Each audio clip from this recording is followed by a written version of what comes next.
In the long, strange history of Hollywood bombs, one movie stands alone, not because it failed, but because it was so expensive, so empty, so forgotten and so toxic that almost no one has claimed responsibility for it since.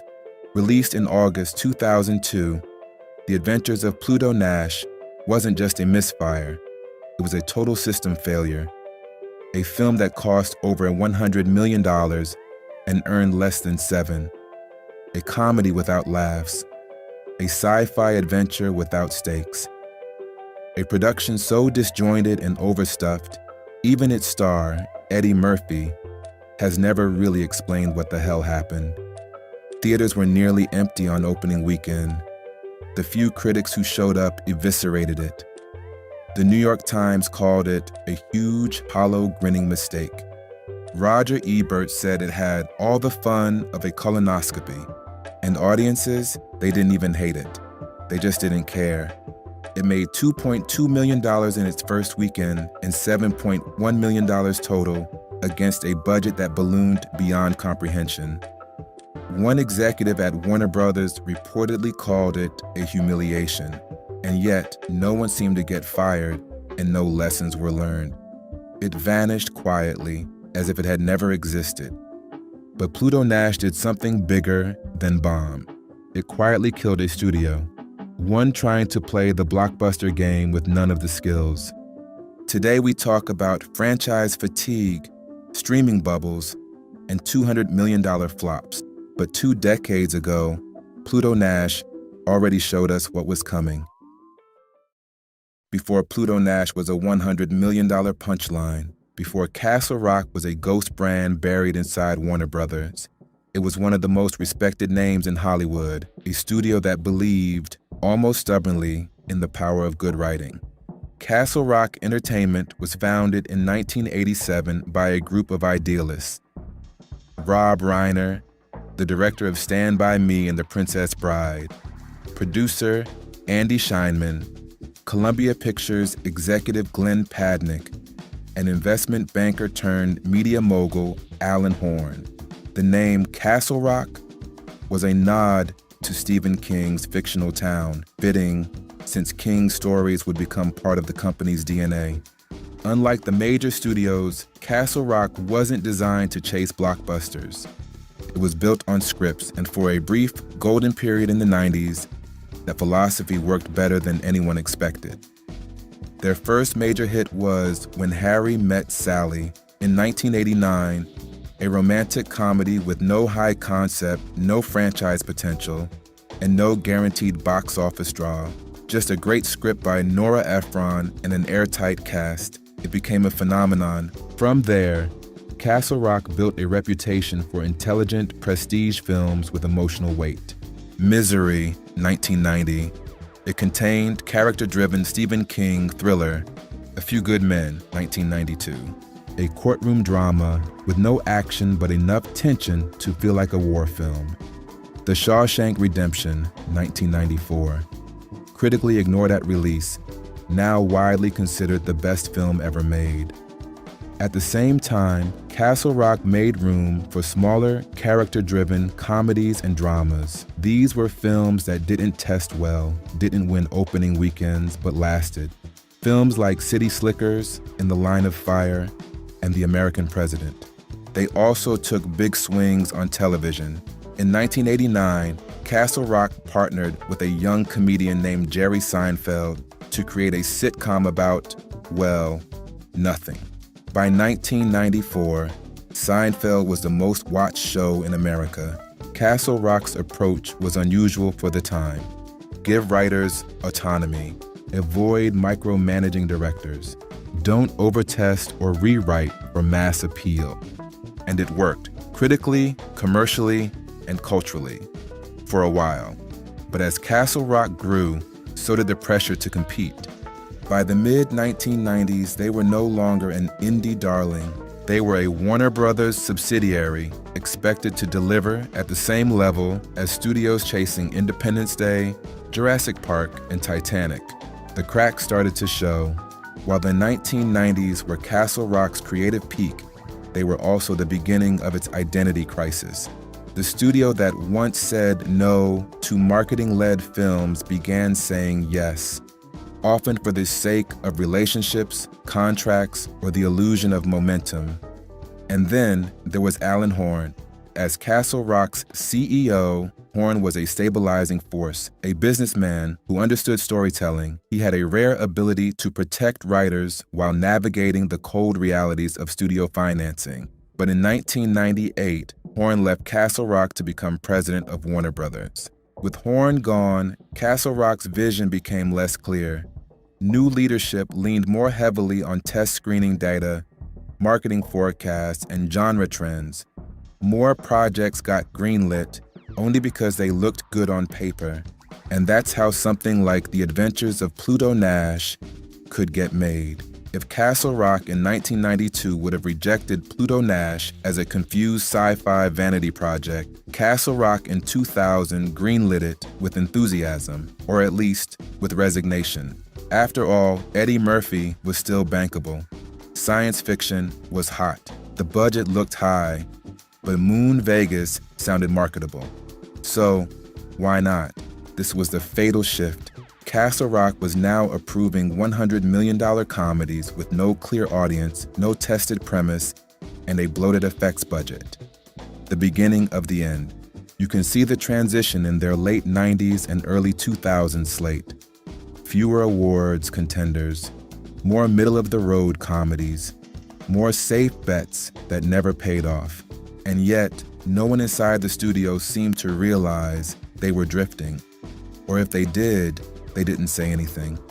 By then, Castle Rock was a name on the poster, not the guiding force behind it. Creative control had shifted back to the top of the Warner Brothers chain. In interviews years later, even Rob Reiner would admit that the studio he helped build got away from the vision. And Alan Horn, while now running Disney, expressed a similar sentiment. What makes Castle Rock's collapse especially tragic is that there was no scandal, no embezzlement, no lawsuits, and all of it, somehow, led to a movie about a lunar nightclub owner named Pluto Nash. A movie so disconnected from its own audience, its own tone, and even its own star, that by the time it came out, no one involved even tried to promote it. The Adventures of Pluto Nash officially entered production in 2000. It was, on paper, a comedy heist movie set on the moon, a futuristic Las Vegas-style colony where a nightclub owner named Pluto Nash battles corrupt corporate overlords trying to buy him out. There were robot bartenders, laser guns, space cops, moon mafia, even a clone subplot. It was everything and nothing at the same time. A Frankenstein's monster of half-baked genre ideas cobbled together with no clear vision of who the audience was or what the movie wanted to be. And yet, the studio committed more than $100 million to bring it to life. How? Because it had Eddie Murphy. At the time, Murphy was still considered one of the most bankable names in Hollywood. His 80s run had been unstoppable. Beverly Hills Cop, Coming to America, Trading Places, and even though the 90s had been uneven, he'd found new momentum with The Nutty Professor and Dr. Dolittle. Studios were betting that Murphy's name alone could carry a film. But by 1999, that bet was already starting to wobble. Murphy's projects were getting bigger, louder, and less coherent. His performance style had shifted, less edgy, more slapstick. And while his films still opened well, they rarely had legs. There were whispers in the industry that Murphy had stopped reading scripts closely, that he was choosing projects based on convenience and cashing checks. Still, Castle Rock saw an opportunity. The project had been lingering in development hell for years, passed around as a curiosity, occasionally re-optioned, never actually made. No one wanted it, which, in Hollywood, is sometimes enough reason to say yes. The original script for Pluto Nash had been written years earlier, reportedly in the early 90s. At that point, it was more of a sci-fi crime caper, rougher around the edges, with more bite and less cartoon logic. But as the film entered pre-production, it underwent major rewrites to make it more family-friendly. The edge was shaved off, the tone was softened, and the jokes were defanged. The heist plot gave way to bizarre moon colony politics and forgettable side characters. And most of all, Pluto Nash, originally envisioned as a reluctant anti-hero, was now just Eddie Murphy in a jumpsuit. The director was Ron Underwood, best known for Tremors and City Slickers. Talented, sure, but not exactly a science fiction guy, not an action guy, and certainly not the kind of director who could wrestle a bloated $100 million comedy into something coherent. By all accounts, Underwood was a professional on set, but the script was constantly in flux. Tone notes from the studio conflicted with Murphy's instincts. New pages arrived midweek.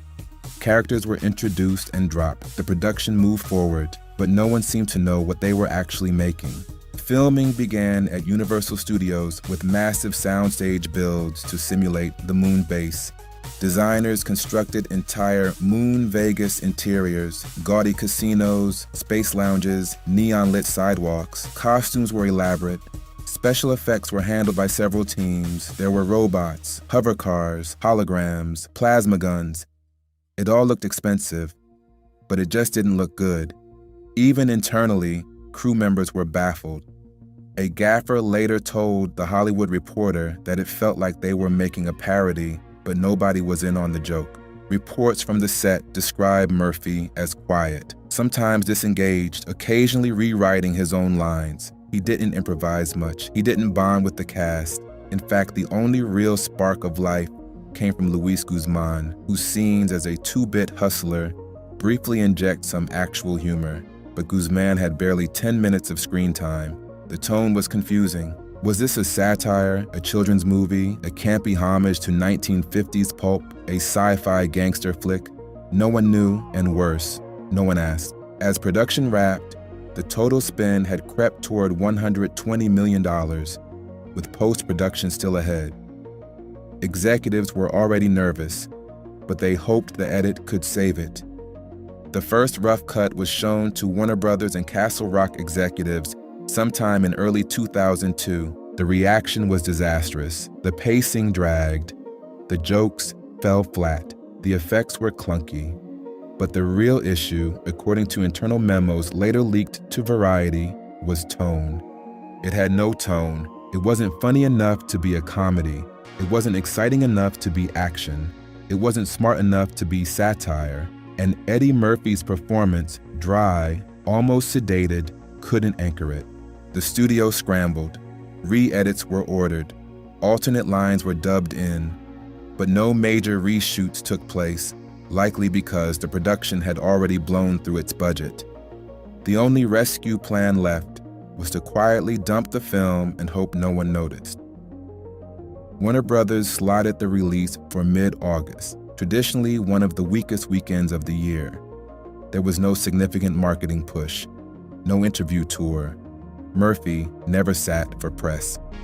Test audience feedback was so low that Castle Rock actually pulled promotional support. By the time Pluto Nash was released, it had already been buried. On August 16, 2002, The Adventures of Pluto Nash opened in 2,320 theaters across the United States.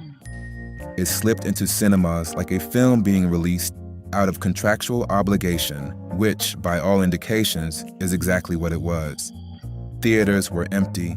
Most audiences didn't even know the film existed until they saw the title on a marquee. Some thought it was a kids' movie, others thought it was a joke. A few paid to see it out of morbid curiosity. On its opening weekend, Pluto Nash grossed just $2.2 million. That worked out to under $1,000 per screen. By industry standards, it was a catastrophic number, but it would get worse. The reviews began trickling in on Friday morning. Roger Ebert gave it 1 star, writing, "Every once in a long while, a movie will come along that is so inexplicably bad it defies belief. This is that movie." The New York Times called it a colossal failure of tone, imagination, and intent. Variety referred to it as dead on arrival. Entertainment Weekly gave it an F. Critics didn't just dislike the movie, they disavowed it. It wasn't funny, it wasn't strange enough to be camp, and it wasn't competent enough to be forgettable. It sat in a kind of uncanny valley, too boring to be good, too bland to be interesting, and too expensive to ignore. By the end of its theatrical run, the film had earned just $7.1 million against a production budget of over $100 million, making it one of the biggest money losers in studio history. What made the failure even more baffling was that no one stepped forward to take ownership of it. It was as if the movie had willed itself into existence, flopped, and vanished without a trace. Inside Warner Brothers, there were whispers, but no formal fallout. Some executives blamed Ron Underwood, saying he lacked the edge to pull off satire. Others blamed Murphy, claiming he had phoned in the performance and resisted rewrites. Some blamed the rewrites themselves, which had neutered the story and turned a potentially sharp comedy into a formless corporate product. At Castle Rock, the implications were immediate, even if they weren't public. A string of poorly performing films had already put pressure on the studio's leadership. Within months, Castle Rock's film division was quietly folded into Warner Brothers. Projects in development were either canceled or reassigned. Remaining staff were absorbed or laid off. The brand would survive in television, but its days as a film studio were over. Eddie Murphy moved on. His next few films, I Spy, Showtime, The Haunted Mansion, continued the downward spiral. In 2006, he mounted a comeback with Dreamgirls, earning an Oscar nomination and a standing ovation at the Golden Globes. In interviews years later, he would joke about Pluto Nash. I cashed that check, and they can't take it back. And did it feel right when you were on set? Like, did it click right away when you got there? Or did you have to get back into the character a little bit? It clicked right in. Because the movies are on all the time. It's true. Yeah, so you see them and you see these actors and it falls right in. And if you work with actors that you were in a successful movie with them, it's this great feeling when you get around each other and you work, hey, we were in that hit together. And Yeah. It's the exact opposite. When you see somebody, if you were in a movie with them and you see them out, it's kind of like, oh no. It's like somebody you used to date that it didn't work out with. It's like, hope they don't come over here. It's like, hey, Eddie, hi, yeah, right. Pluto Nash, we did that together. Yeah, good to see you. I liked Pluto Nash. Yeah, that was you that liked it. That was me. That was me in Canada. Castle Rock wasn't the first studio to die that way, and it wouldn't be the last. But it may be the only one whose death can be pinpointed to a single frame, a single weekend where everyone in the industry looked at a $100 million movie and said, almost in unison, what the hell were they thinking? The most surreal part of Pluto Nash's failure was how quickly it disappeared. Not from theaters, but from conversation, from memory, from any sense of public reckoning. It bombed so hard and so completely that it simply ceased to exist in the minds of everyone. For Eddie Murphy, the consequences were more drawn out, but no less severe. The perception, fair or not, was that Murphy no longer cared. From that point on, every new film came with the unspoken qualifier. Is this the one where he tries again? It wasn't until decades later, through interviews, award speeches, and retrospectives, that Murphy began to joke openly about Pluto Nash. He called it a career killer, a tax write-off, the worst thing I ever did. Castle Rock's leadership moved on to other roles. Alan Horn would go on to oversee massive success at Warner and later at Disney, where he helped engineer the Marvel and Star Wars empires. Ron Underwood never directed a major feature again. Rob Reiner returned to directing. The industry didn't learn the right lessons. If anything, it doubled down on the very logic that had produced Pluto Nash: bigger budgets, broader targets, safer stars, louder visuals. Pluto Nash didn't end an era, it predicted one. Today, Hollywood is littered with films made the same way. Top down, brand first, audience second, familiarity over originality. Executives still greenlight projects based on spreadsheets. And for every Barbie or Everything Everywhere All at Once, there are a dozen Moonfalls, Morbiuses, or streaming originals that vanish before their second weekend. Years from now, when streaming platforms have collapsed into each other, when content libraries are sold like real estate, when studios are run by AIs predicting global trends, maybe someone will rediscover Pluto Nash. Maybe they'll try to figure out what went wrong. Maybe they'll think it was just a bad film, but maybe they'll see it for what it really was, a warning no one listened to.